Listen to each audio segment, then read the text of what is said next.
यह कहानी है नदीम की, एक गरीब लेकिन मेहनती लड़के की जो सालों से एक छोटा सा घर पाने का सपना देखता रहा।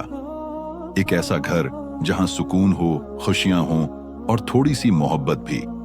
और फिर जब उसका सपना पूरा हुआ, जब उसने अपनी जिंदगी की पूरी कमाई जोड़कर आखिरकार वो पुराना लेकिन खूबसूरत घर खरीद लिया, तो उसे क्या पता था कि वो घर सिर्फ दीवारों और छतों का नहीं, बल्कि एक ऐसी दुनिया का दरवाजा है जहां इंसान नहीं, जिनजादियों की एक छुपी हुई बस्ती रहती है। और वो भी ऐसी जिनजादियां जो उसके ख्वाबों को सुकून नहीं, डर में बदलने आती हैं। लेकिन इन्हीं सब के बीच एक जिनजादी ऐसी भी है जो उसके दिल को छू जाती है। ये कहानी है नदीम की, एक गरीब लेकिन मेहनती लड़के की, जिसका बरसों से एक सपना था, उसका खुद का एक छोटा सा घर हो। ऐसा घर जहां सुकून हो, खुशी हो और प्यार भरी खामोशी हो। वो सालों से किराए के मकानों में भटकता रहा था। कभी मकान मालिक पानी बंद कर देता, कभी बिजली चली जाती, तो कभी पड़ोसी ताने देते। वो अक्सर खुदा से कहता, या अल्लाह, मुझे भी एक ऐसी जगह दे दे जहां मैं तेरी याद में सुकून से रात बिता सकूं। नदीम दिन भर मेहनत करता, कभी पेंटिंग करता, कभी दीवारों की मरम्मत, तो कभी आटा ढोता। उसकी आंखों में एक ही सपना था, अपना घर। और एक दिन जैसे उसकी दुआ कबूल हो गई। शहर के पुराने इलाके में एक बूढ़ा आदमी मिला। उसने नदीम को एक पुराना घर दिखाया, सुनसान, टूटी फूटी दीवारें, लेकिन अजीब सी खींच लिए जाने वाली खूबसूरती। घर के दरो दीवार जैसे कुछ कहना चाहते हो। बूढ़ा बोला, यह घर सालों से खाली है, कोई रहना नहीं चाहता, अगर चाहो तो सस्ते में ले सकते हो। नदीम की आंखों में चमक आ गई। मेरे लिए यही बहुत है, उसने धीरे से कहा। अगले ही हफ्ते उसने अपनी सारी जमा पूंजी निकालकर वो घर खरीद लिया। जिस दिन नदीम ने उस घर में कदम रखा, हल्की बारिश हो रही थी। फिजा में एक अलग सी खुशबू थी, भीगी लकड़ियों और पुराने पत्तों जैसी। उसने जूते उतारे और दहलीज पर सजदा किया। या अल्लाह, तेरा शुक्र है, आज मेरा अपना घर है। अंदर जाते ही उसने सफाई शुरू कर दी। फर्श पर जमी धूल, दीवारों पर पुराने निशान और दरवाजे की जंग लगी कुंडी। मगर नदीम खुश था। उसने दीवारें धोई, छोटा सा नमाज का कपड़ा बिछाया और मगरिब की नमाज पढ़ी। मगर जैसे ही उसने सलाम फेरा, उसे एहसास हुआ कि कोई उसके पीछे खड़ा है। उसने फौरन पलट कर देखा, कोई नहीं था। शायद मेरा वहम होगा, उसने सोचा और किचन की तरफ पानी लेने गया। खिड़की खुली हुई थी, लेकिन हवा नहीं चल रही थी। और तभी बाहर किसी लड़की की धीमी डरावनी हंसी सुनाई दी। नदीम रुक गया। कौन है? उसने बाहर देखा, कोई नहीं था। वो वापस आया और सोने चला गया। बाहर बादल गरज रहे थे, कमरा अंधेरे में डूबा था। तभी पहली बार उसने छत पर हल्की नीली रोशनी तैरती देखी। उसने आंखें मलीं और रोशनी गायब हो गई। सुबह सब ठीक लग रहा था। उसने खुद को समझाया कि शायद ये सब थकान की वजह से हुआ, मगर वो वहम हर दिन बढ़ता गया। कभी दरवाजा खुद ब खुद खुल जाता, कभी रात को किसी के चलने की आवाज आती, कभी बाथरूम से हंसी। एक रात जब वो वुजू कर रहा था, उसने आईने में एक परछाई देखी। सफेद लिबास, लंबे बाल, चमकती आंखें और उसके चारों ओर नीली रोशनी, जैसे कोई रोशनी में लिपटी लड़की। नदीम की सांसें थम गईं। उसने पलट कर देखा, कुछ नहीं था, लेकिन आईने में वो अब भी थी। हमें तुम्हारी मौजूदगी यहां पसंद नहीं, उस अजीब सी आवाज ने कहा, जो न इंसानी थी, न पूरी जिन्हों की, कोई बीच की मखलूका। नदीम ने कलमा पढ़ा और कहा, अगर तुम अल्लाह की मखलूक हो तो मुझ पर रहम करो। मैं सिर्फ सुकून के लिए यहां आया हूं, किसी को नुकसान नहीं पहुंचाना चाहता। कुछ पल सन्नाटा रहा, फिर वो साया गायब हो गया। कुछ दिन बाद एक रात नदीम कुरान पढ़ रहा था। तभी उसे लगा कि दरवाजे के पास कोई बैठा है। वो चौंका, मगर डरा नहीं। आ जाओ, अगर सुनना चाहती हो तो सुन लो अल्लाह का कलाम, उसने कहा। हवा थम गई।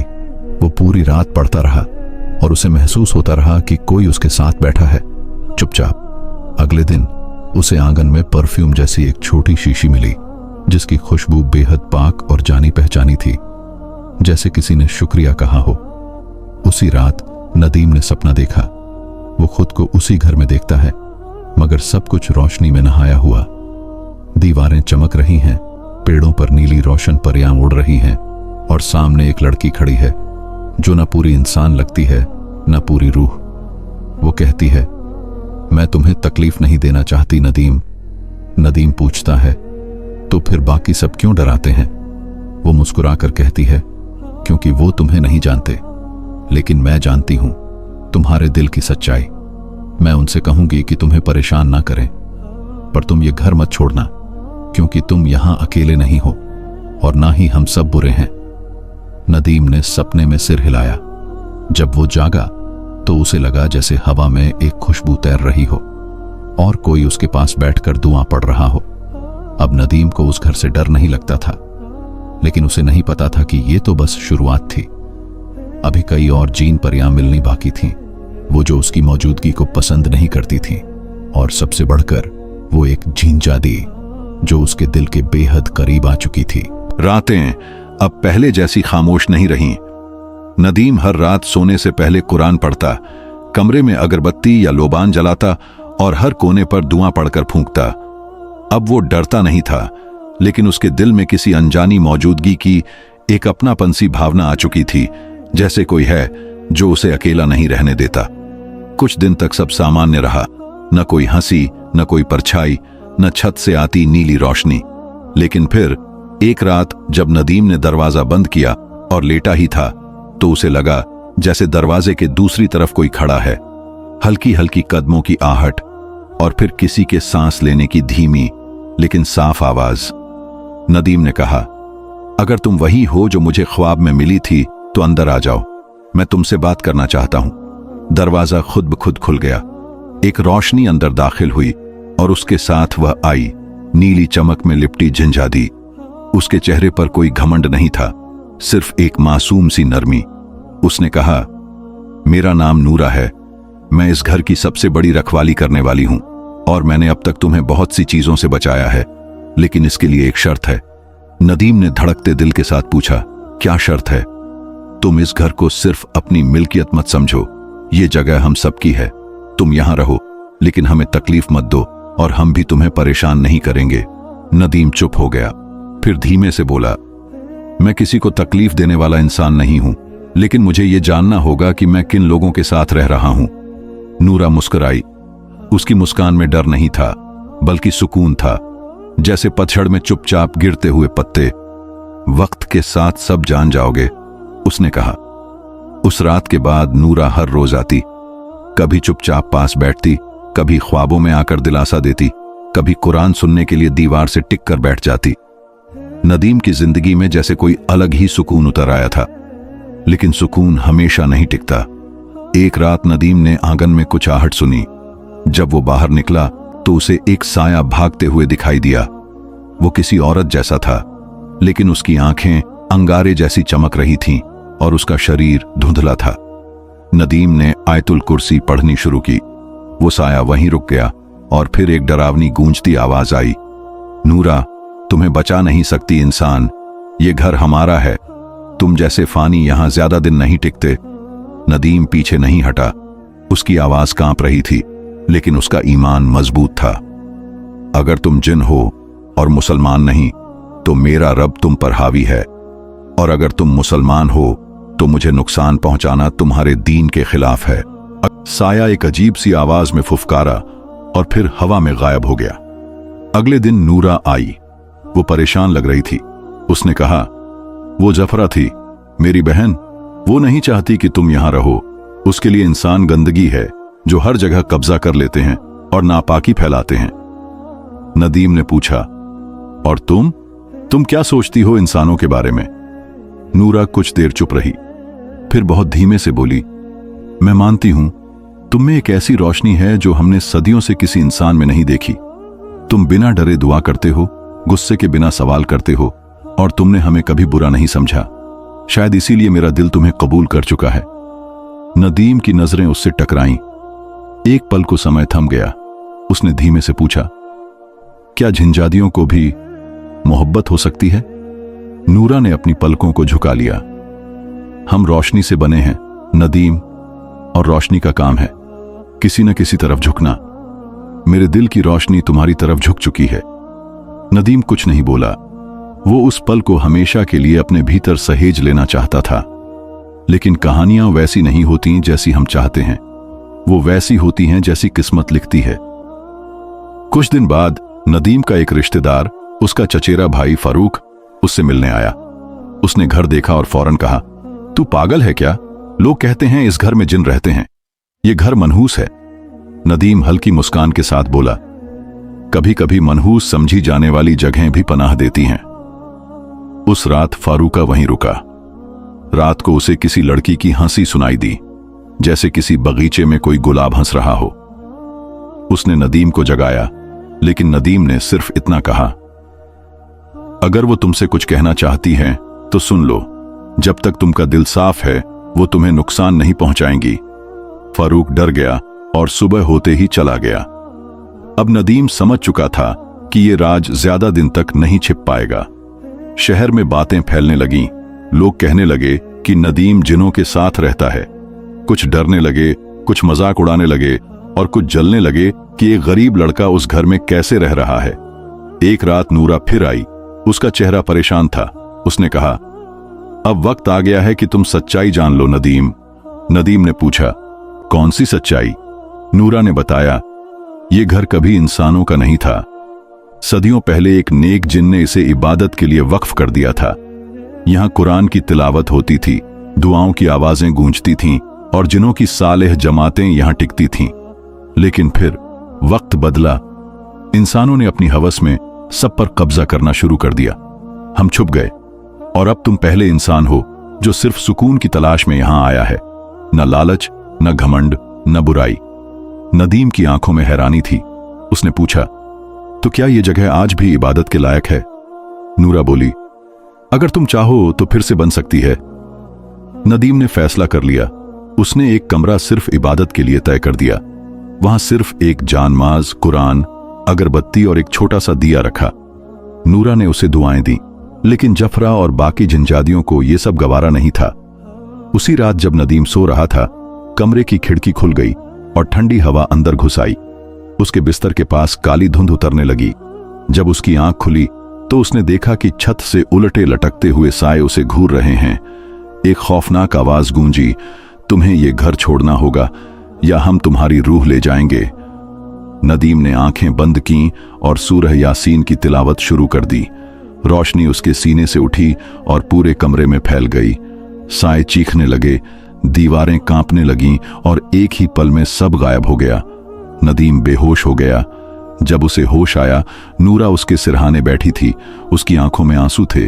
उसने कहा, मैं तुम्हें बचा नहीं पाई नदीम, वो बहुत ताकतवर हैं। नदीम ने कमजोर आवाज में पूछा, तो क्या तुम मेरा साथ छोड़ दोगी? नूरा ने उसका हाथ पकड़ा, कभी नहीं।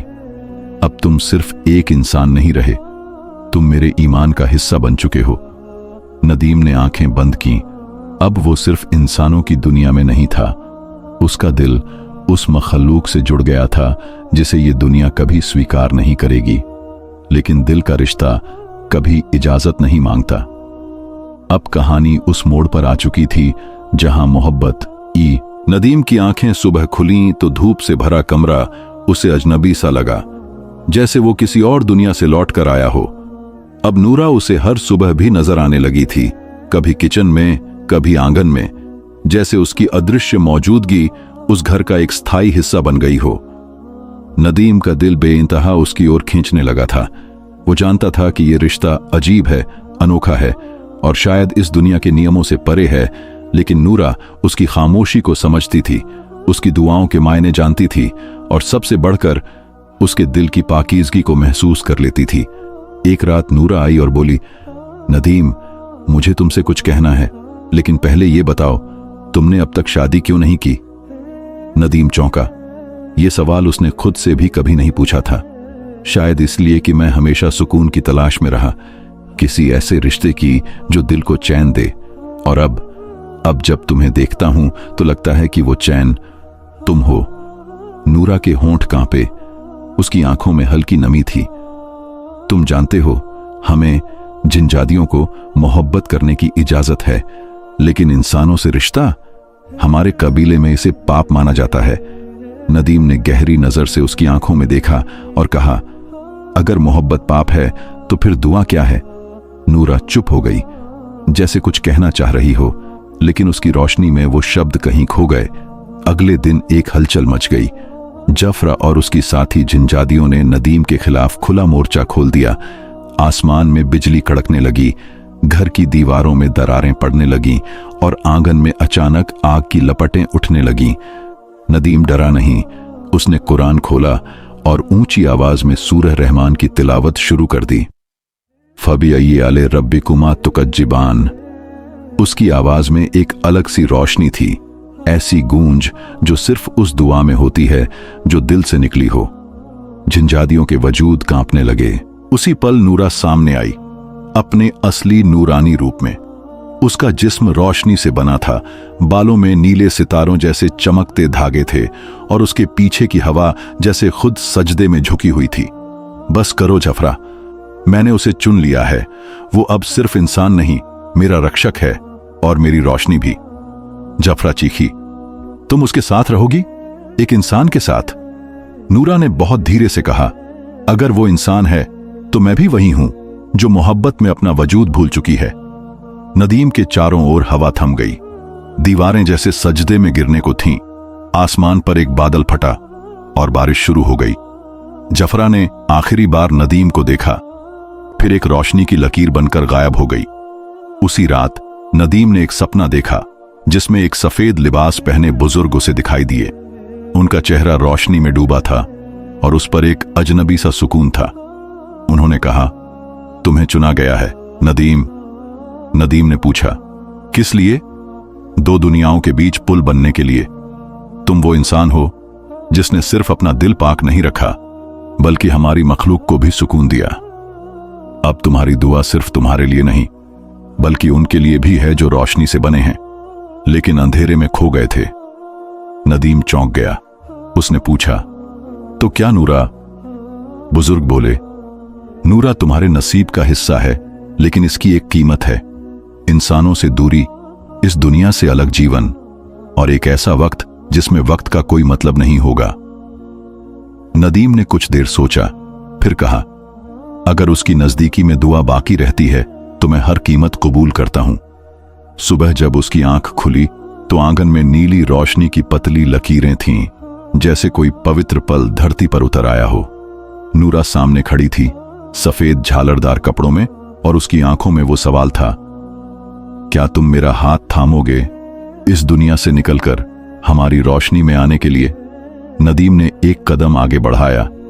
उसे पता था अब वापसी नामुमकिन है। उसी पल उसने अपने घर की दहलीज पर खड़े होकर अजान दी, अल्लाहू अकबर, अल्लाहू अकबर। ये वही अजान थी जो सदियों से जिनात की जमीन पर सुनाई नहीं दी थी। उसकी आवाज में ना डर था ना लालच, सिर्फ सच्ची इबादत। नूरा ने उसका हाथ थामा और उनके चारों ओर नीली रोशनी का एक गोल घेरा बनने लगा। वक्त थम गया, दीवारें कांपने लगीं और फिर सब कुछ खामोश हो गया। कुछ लोग कहते हैं उस दिन वो पुराना मकान एकदम गायब हो गया। कुछ कहते हैं उसके बाद नदीम कभी नहीं मिला, न मोहल्ले में न शहर में। लेकिन जो लोग रात में उस जगह से गुजरते हैं वो कहते हैं कभी कभी वहां कुरान की तिलावत सुनाई देती है, कभी सूरह रहमान, कभी अजान की धीमी सी गूंज और कभी कभी नीली रोशनी जो दीवारों के बीच नाचती है। कहते हैं वो नदीम है, वही गरीब लड़का जिसने सिर्फ एक घर की दुआ मांगी थी और बदले में मोहब्बत की एक पूरी दुनिया पाली। ऐसी दुनिया जिसे सिर्फ वही देख सकते हैं जो दिल से देखना जानते हैं।